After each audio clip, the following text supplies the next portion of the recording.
Господин Митев, радвам се да те видя. И аз се радвам. За да ти пожелая успех в неделя.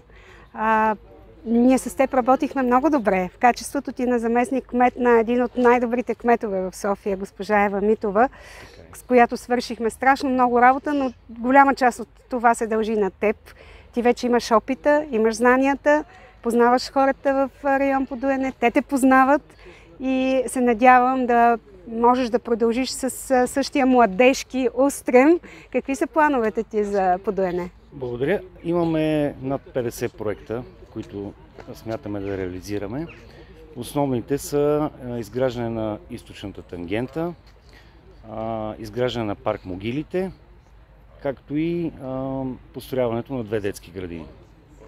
Метрото, днес ще хода да го проверя, за да съм сигурна, че след по-малко от 2 години ще имате продължение на метрото. Хората в Левски, освен междублоковите пространства, за които вие толкова много настоявахте и ги правите сега, ще имат и метро.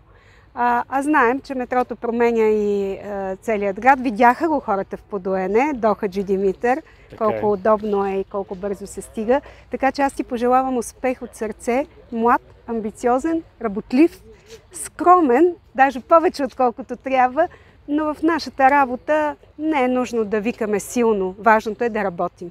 Така е. Благодаря за подкрепата.